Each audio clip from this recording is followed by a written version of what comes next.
Hey, everybody. Okay. Just step in it. Sure, sure. Don't fall back, though. Okay.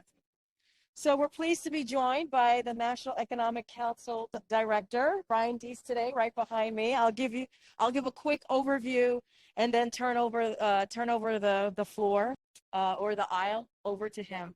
As you know, we are en route to Phoenix, Arizona, where President Biden will discuss the American manufacturing boom at TSMC's semiconductor material manufacturing facility, as the company makes two major announcements about building advanced semiconductors in the U.S. To mark the importance of these announcements, the president will be joined by a range of CEOs, including Apple's Tim Cook.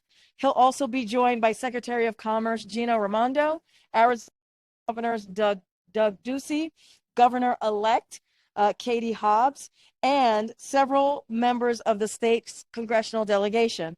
During his remarks, the president will discuss how TSMC's new investments in Phoenix are a result of his economic plan, including the CHIPS and Science Act.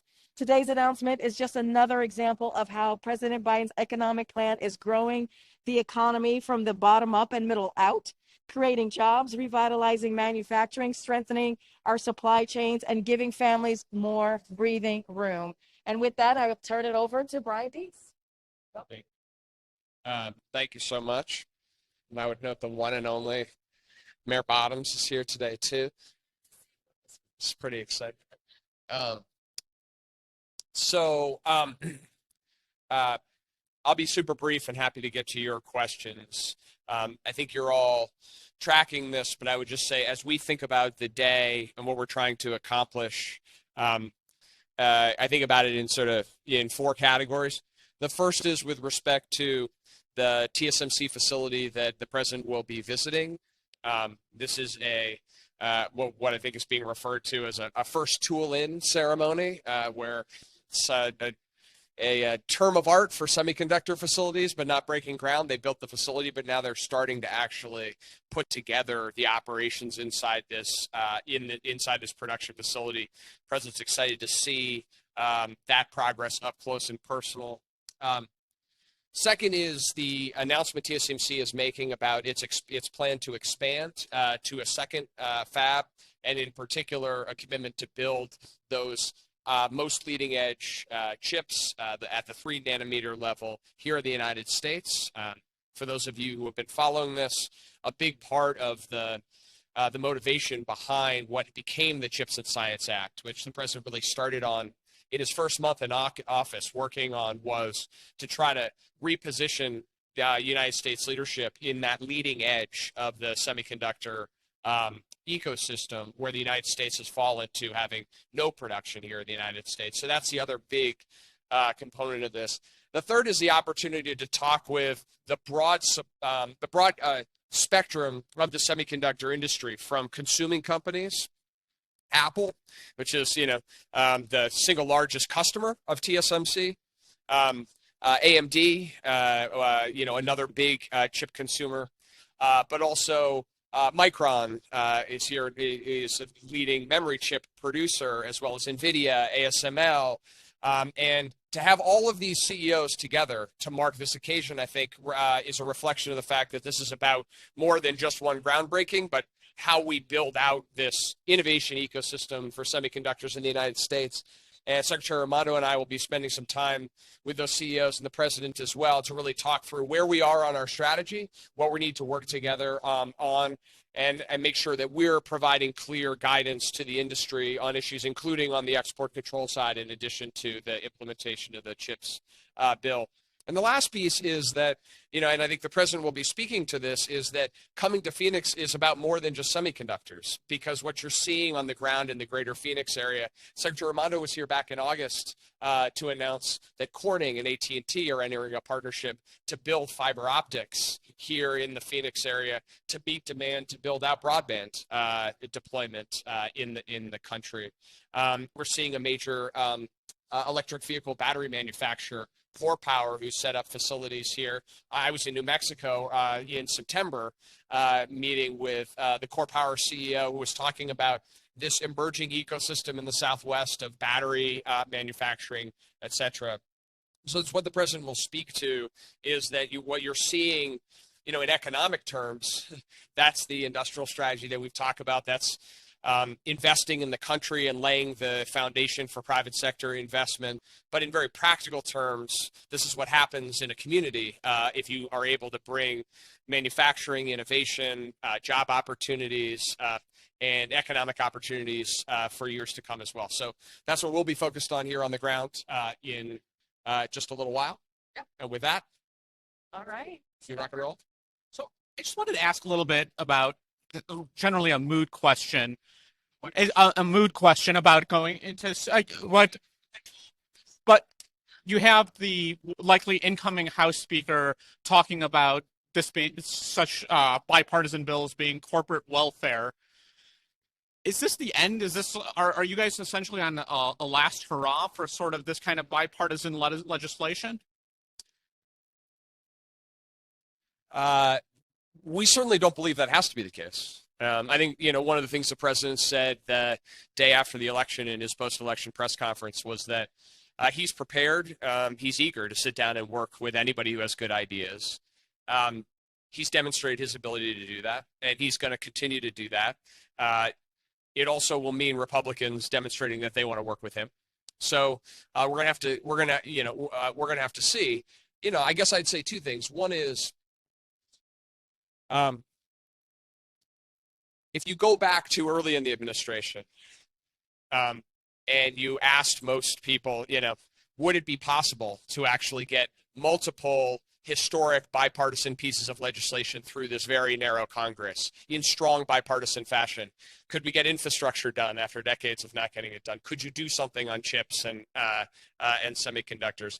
There would have been a lot of skepticism, a lot of pessimism. So, we'll see. We understand the reason for skepticism. We're not in any way naive to how challenging, the circumstance will be. But there's lots of places where I think there's a lot of bipartisan appetite to get things done. And so certainly that'll be, our rotation will be to try to do so.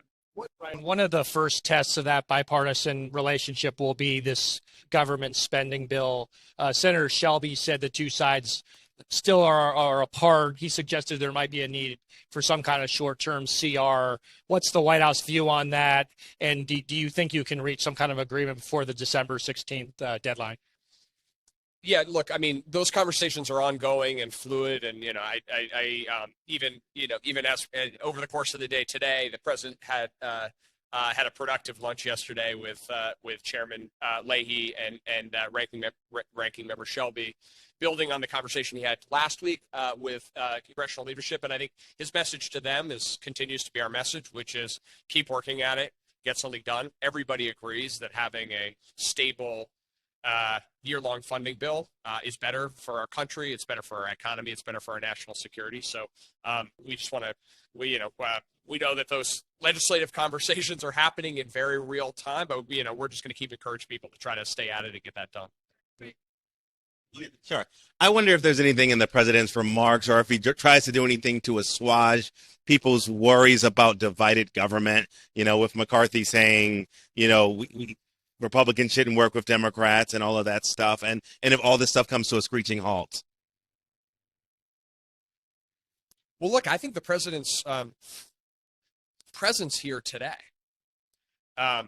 with business leaders from across the country and around the world to demonstrate commitment to implement a bill that was bipartisan is in its vision. Bipartisan in the votes in both the House and the Senate, and will be bipartisan in the implementation.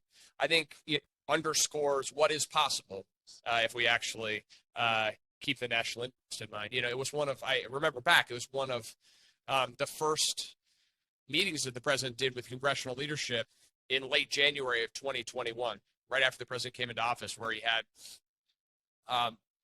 Senator Cornyn, I believe Senator Young was there as well, others, all focused on this idea that semiconductors was a place where we could get things done. And there's been a lot of skepticism over the course of 18 months about whether something could actually get done. A lot of points where people said, this isn't going to happen. The politics are too hard and complicated. And so, I think the part of the president being here is a big part of the president being here is to underscore the importance of implementation, to make sure that we're hitting our marks, to talk directly with CEOs, to be on the ground and understand what their needs are, to be clear about what our approach is going to be. But I think it also, sends a signal about the potential, the opportunity if we actually, if we stay focused on, what the American people want us to stay focused. Brian, two other priorities, shifting gears. One of them, the outbound investment screening mechanism that you guys were, I think at some point trying to get out before the end of this year. Is that executive order still going to come before the end of the year, or is it slipping into the new year? So I don't have anything for you on the timing. We're still working on it. And then the other one, the president has said that he's going to ask Congress to work with him on a windfall tax for the oil and gas companies, with the House obviously now at Republican control and this likely being blocked. Are there any other avenues that you could address these, excess profits, as the president calls it? Well, it's a great question. I'm glad you gave me the opportunity to answer it, because if you go back, what the president said, and I believe it was Monday or Tuesday, early November. I think it's November 1st or November 2nd. What the president said was that the market dynamics we were seeing, where you had high retail prices that Americans were paying at the gas pump, and those retail prices weren't coming down as fast as wholesale prices, in an environment where companies were generating record profits, that was not an acceptable outcome. And that he reiterated what he had been saying for several months, just to call on the industry to take action, to try to lower prices, increase inventories, to try to give the American people a break and increase the energy security in the United States. And if we didn't see progress, then he was going to come back and work with Congress on appropriate solutions. That's what he said. And if you look, we're now just about a month later. The price at the pump has come down by 40 cents a gallon. The price of diesel is now on the cusp. In the next couple of days, is likely to fall below $5 a gallon. That'll be the first time since March that the price of diesel is down. The price of gas at the pump is now lower than it was any time in 2022. And we are starting to see that spread between wholesale prices, the prices that companies pay for the product, and the retail prices, what that pay at the pump, closing as well. So that's progress. And ultimately, the president's ultimate focus is on making sure that the American people are getting a break. So I would note that progress. I would also say we continue to have conversations with members of Congress and the industry to make sure that we're looking at any and all appropriate measures, to include, for example, in the Northeast, where we've been very concerned about low levels of inventories. We've seen some progress on that over the course of the last couple of weeks, but we are paying very close attention to that. We'll continue to monitor. So your threat worked, and there's no more need for a windfall tax to work with Congress on that? But no, I guess what I would say is that the president has been consistent over the course of the last set of months of what outcome he is encouraging and what he wants to see, which is that the American people pay lower prices when the prices come down, and that we make sure that we've got enough resilience in our own energy system that we don't expose the American people to price shocks or supply shortages. That will continue to be our base, and we've made, over the course of the last month, we've made some progress in it. I have a question about layoffs in the tech industry. I know you guys consistently say that you don't see a recession happening now, or potentially not in the next several months, but a reason that a lot of these companies are giving is because of the uncertain global economic outlook. Given how you view the economy, would you encourage these companies to avoid layoffs now and wait to see how things shake out? Or what's your message to workers who are laid off and are wondering about the state of the economy, given what you say, how the economy is doing? So, I'd start with, I'd start with Friday's employment report. So that was for the month of November. And we saw continued sort of resilience in the labor market, 263,000 jobs created in the month. And, we've been in historically a unique period in the post-pandemic period, but it's worth just orienting. If you go back the decade prior to the pandemic hitting, so post Great Financial Crisis, in that decade, over the course of that whole decade, average monthly job growth was 160,000. So, now the 260 that we saw in November is down from the 600,000 a month that we were seeing earlier in the year. But that's what we expect and anticipate and want to see in the labor market that is normalizing. So, we saw continued strong job growth. If you look across industries, it could continue to be solid across the board. Obviously, individual companies will make their own decisions on that front. But we continue to have a historically strong labor market that is generating job opportunities for people who are looking for jobs or looking to change jobs and take a new opportunity. With wages rising and unemployment at 3.7%, it is a historically good opportunity for workers in the labor market right now. We're obviously very focused on monitoring where we are and where we think we're going, and there are lots of challenges that we're navigating through economically. But I think that the labor market and the resilience of the labor market overall at a macro level, and that's we look at the economy overall, continues to show a striking degree of resilience. What does the president want to hear from Tim Cook and the other executives today, and what does he want to tell them?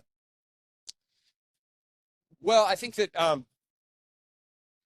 what he wants to tell them is that the United States, the federal government, is fully committed to doing its part to invest in the country and to lay the foundation for a thriving and growing semiconductor industry. And more broadly, a thriving and growing set of industries connected to, the core areas where we see economic opportunity in the future, to include clean energy, and that they can operate now with a degree of certainty. That would, so many operating company businesses tell me, and that what they need is certainty.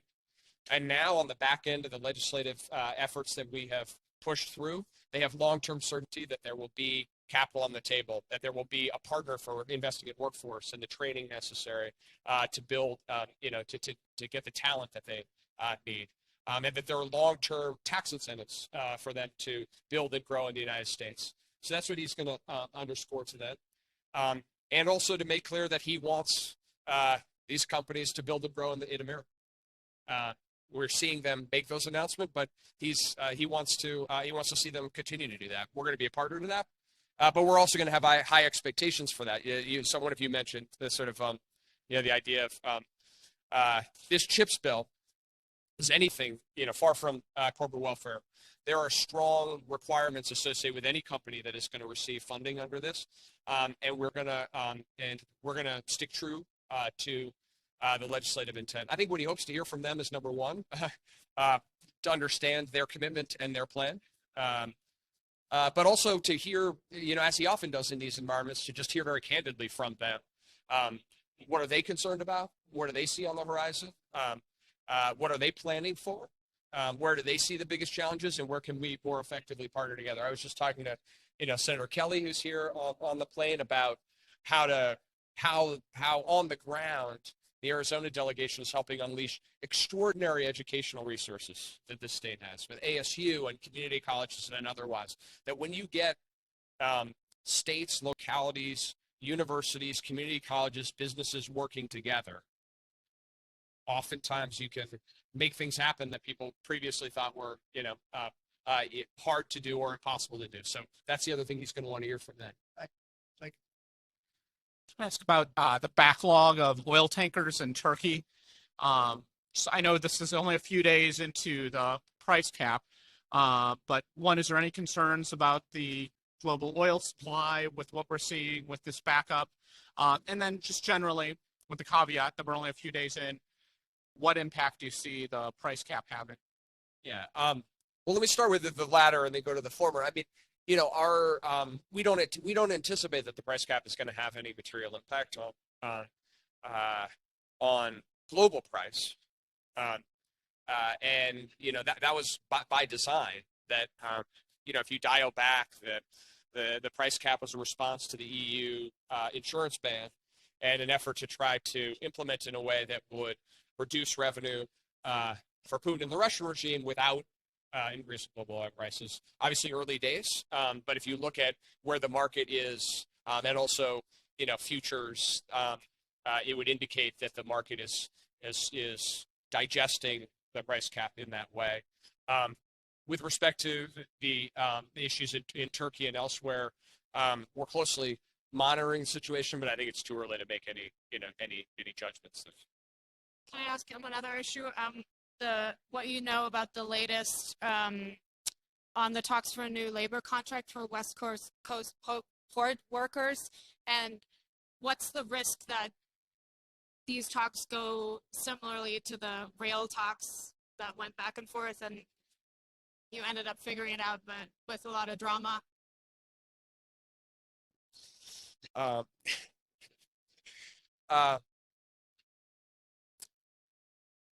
So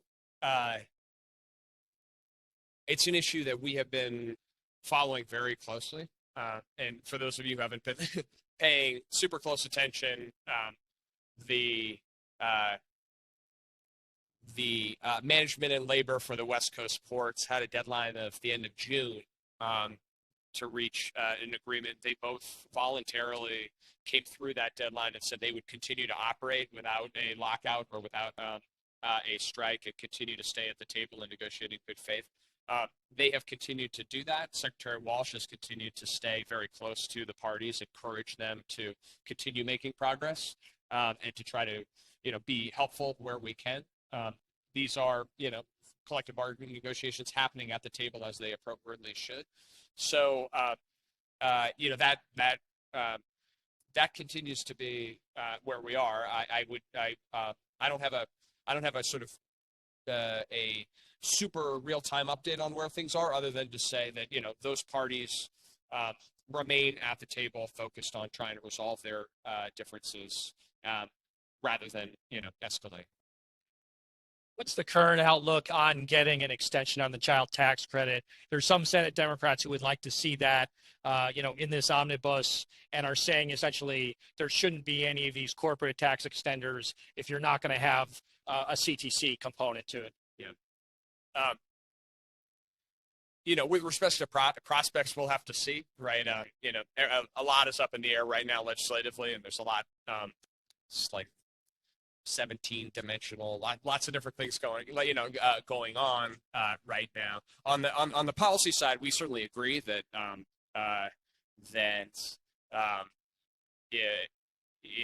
if Congress is going to do anything with respect to extending tax cuts for companies, they should take action to try to help working people and families. So that certainly is where we are, but we're going to have to see where these conversations unfold over the course of the next several days. All right. Thanks, Brian. You're here. All right. Thanks, Brian. Okay. See you guys. Okay. Enjoy the ride. Long ride.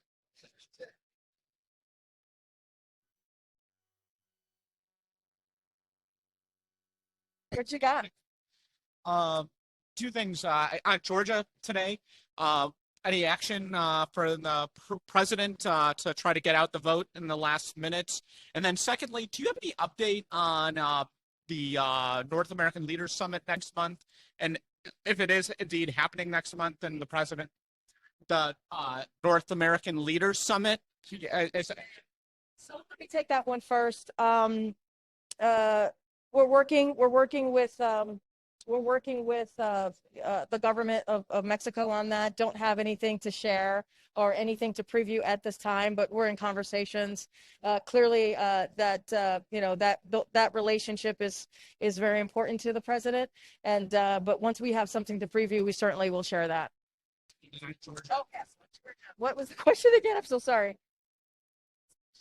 What is the president up to today? Is there any sort of last second, get out the vote efforts? A couple of things. I want to be really careful. I'm covered by the Hatch Act, so can't really get into any kind of lay out any strategy or planning. on an election that's happening today, as we all know. But look, I talked about this a little bit yesterday. You've seen what the president has done. I think some of you traveled with us to Boston last week, where the president did a phone banking.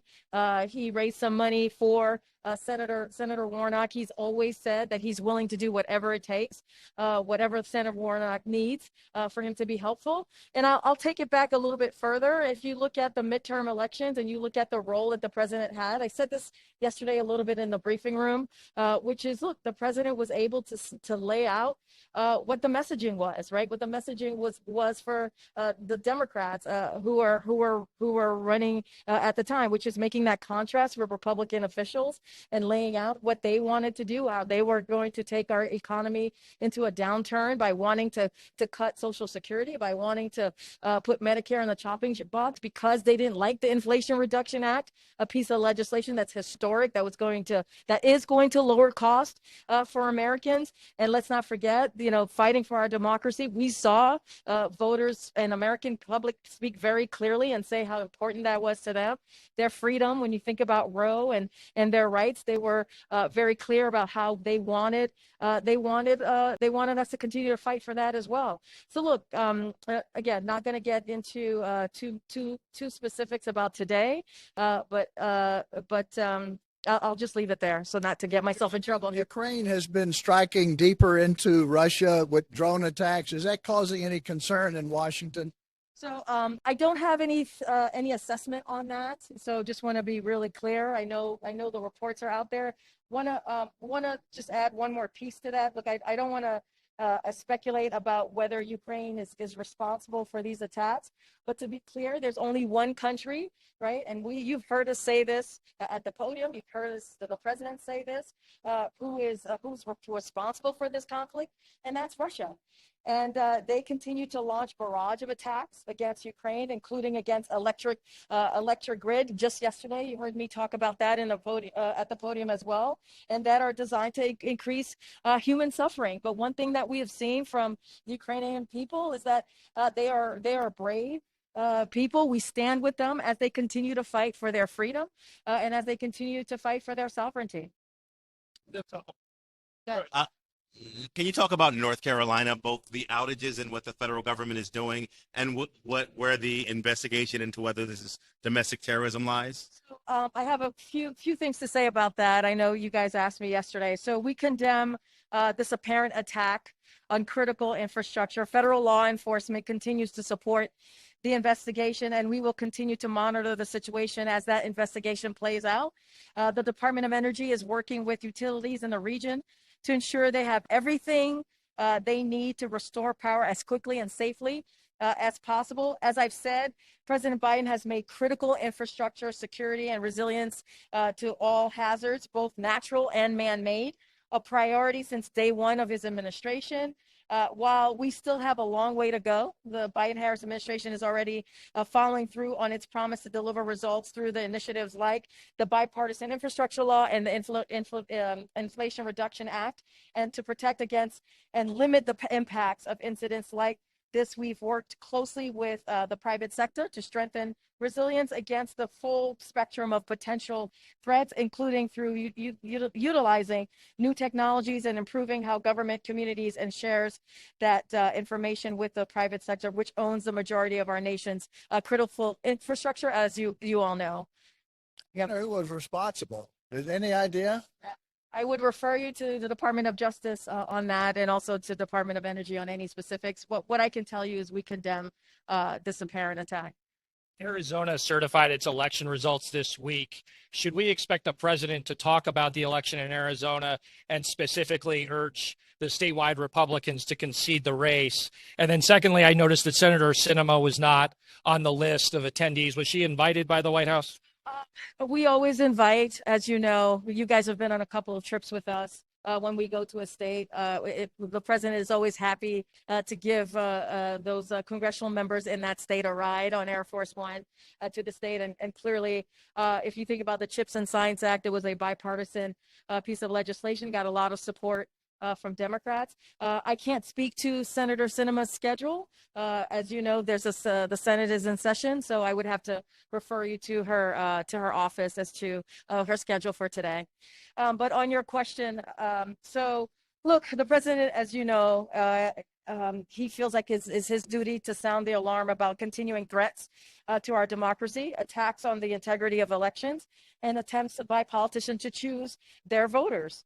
And when it should always be the other way around. So he spoke about the need to speak out against the dangerous conspiracy theories, misinformation, and violent rhetoric.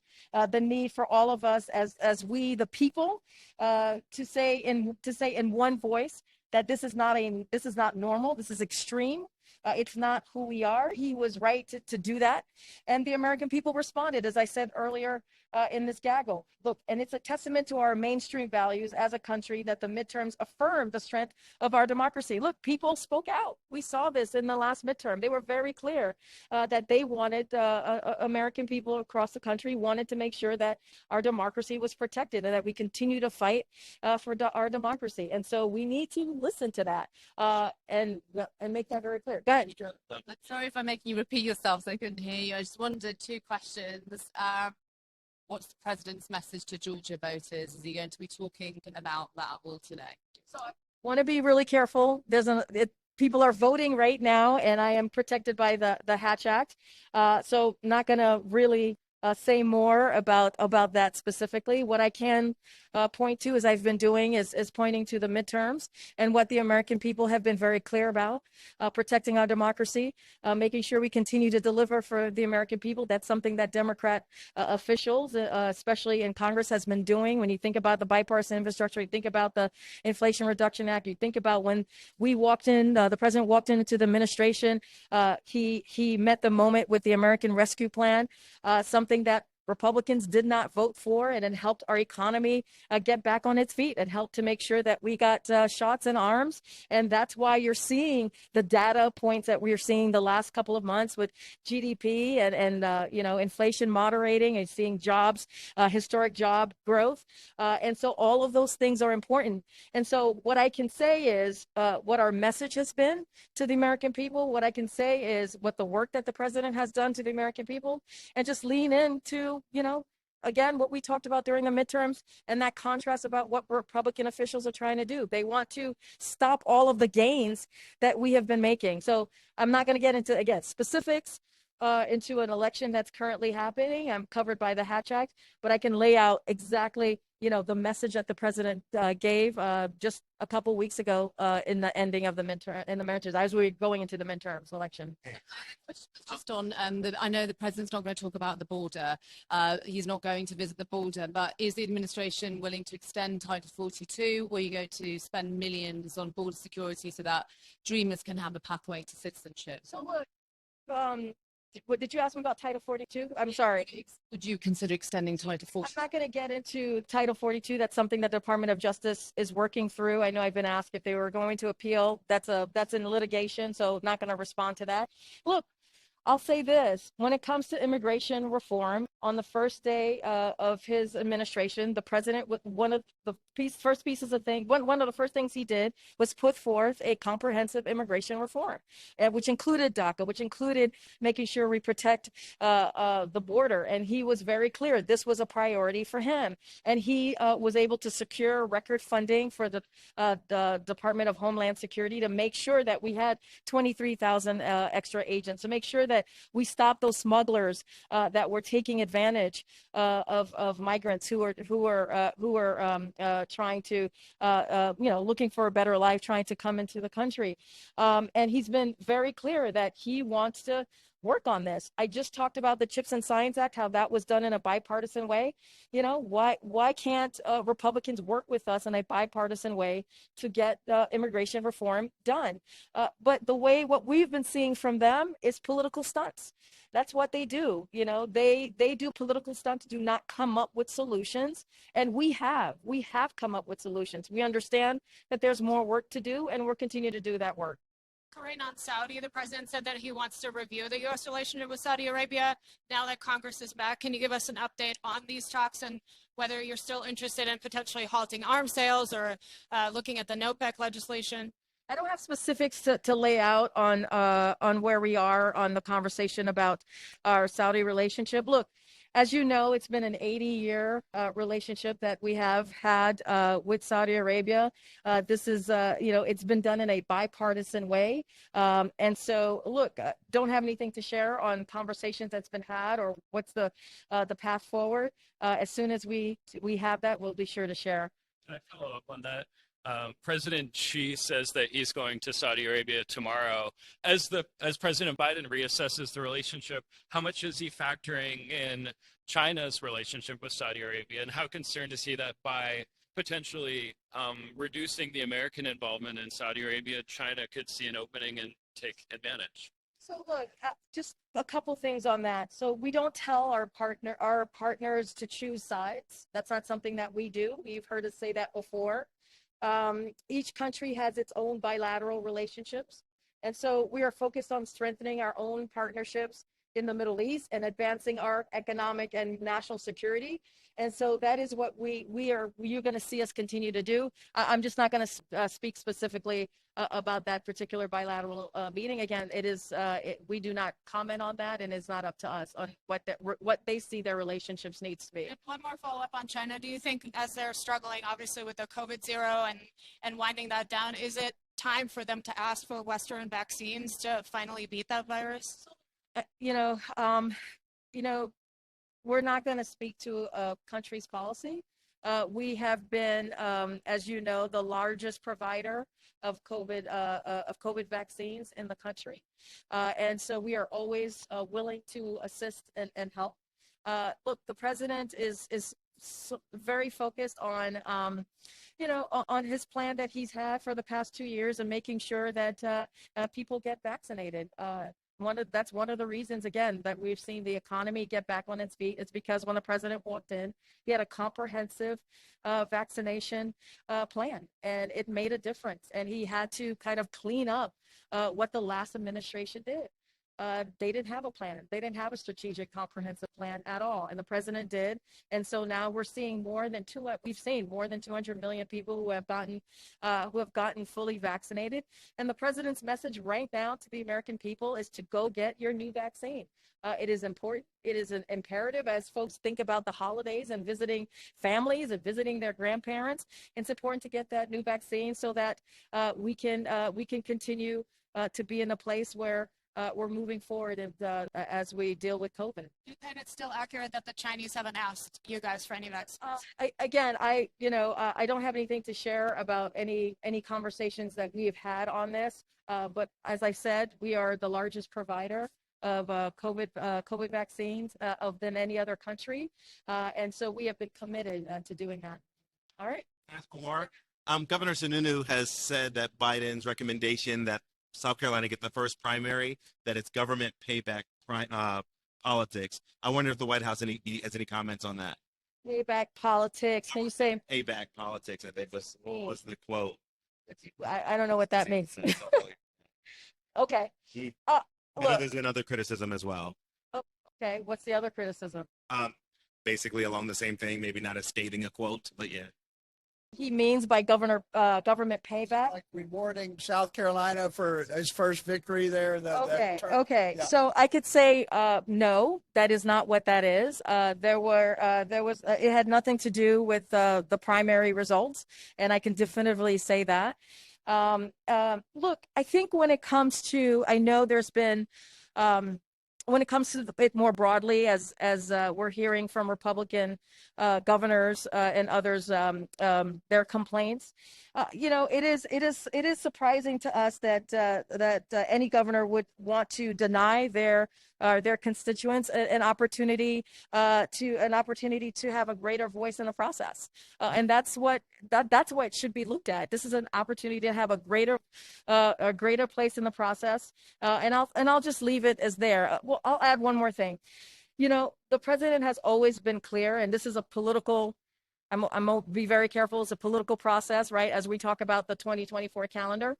But more broadly, the president has been very clear on making sure that, that we meet what the country looks like, right? Making sure that even in his administration, it looks like the country, the diversity of the country. And so that's what the president's commitment, and that's what you'll continue to see him do. All right. Expect him to stop by the second gentleman's event tomorrow on anti-Semitism. Asked about that yesterday. I don't have anything to preview or to share. Certainly, I'll look into that. But that's a very good question. I just haven't looked into it at this time. One other thing, Yeah. Ron Klain was telling a Wall Street Journal forum that the president's going to make up his mind after the holidays about running for re-election and have a decision, I guess, to announce early in the year. Is that how you understand it? So Ron echoed what you heard the president say, including shortly after he had the most successful first midterm of any Democratic president in 40 years, that he intends to run. You've heard me say that the president intends to run and is going to be talking with his family about that, and we'll likely decide early next year. I don't have anything else to preview at this time, but what Ron said was certainly in line with what the president has said most recently about 2024. Okay. There's been some reports that Russia is running out of attack drones once again. Is that the U.S. assessment? Don't have anything to share on that specifically. I would just refer you to the Department of Defense. Don't have anything on that. Just when the president was asked as he was leaving the White House if he was going to go to the border, he said he had there were more important things going on. Can you clarify those remarks? Or was he being dismissive? I mean, happy to. Oh, absolutely not. I mean, I just laid out a couple moments ago, when the president first walked into the administration, the first thing he did was put forth a comprehensive immigration reform legislation. So that showed his commitment to dealing with that issue. Look, the president was clear that his top priority is investing in the American economy and in American communities. And he's focused on out-competing China and bringing back American jobs from overseas. That's what you're going to see today.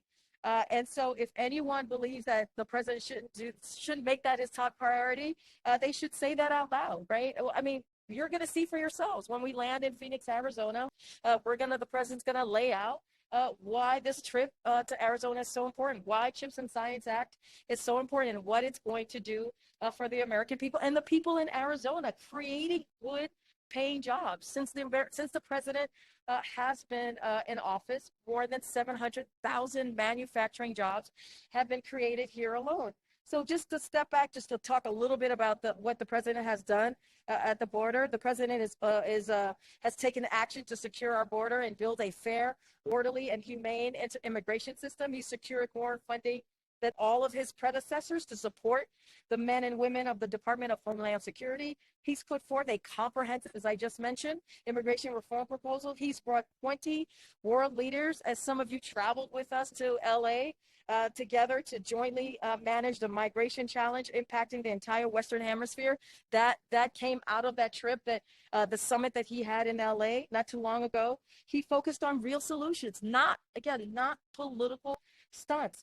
And if border security is such a top priority for Republican officials, voting against record funding for the Department of Homeland Security is an odd way to show that. And that's what we have been trying to lay out, right? I mean, you have Republican officials who continuously do political stunt, but do not put forward a solution. And so we're solution oriented. We want to come to a place where we find answers, and they're not doing that.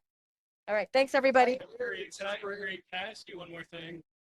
This is the week ahead this week. What's the president up to the rest of the week? We didn't have any more. We will have a layout of what the president's going to be doing the next couple of days, and we'll share that with all of you. Don't have anything to share at this time, but of course we'll share out what his events and what he's going to be doing the next 3 days. What's today? Tuesday. The next 3 days. All right. Is it possible, if the results are known tonight, that the president might be willing to come talk to us about his reactions? Don't have anything right now. As you know, he's paying attention and watching like all of you. And if anything changes about speaking with you all on the record, we'll certainly share that as well. We invite him to talk to us. I hear you, Armor. I hear you.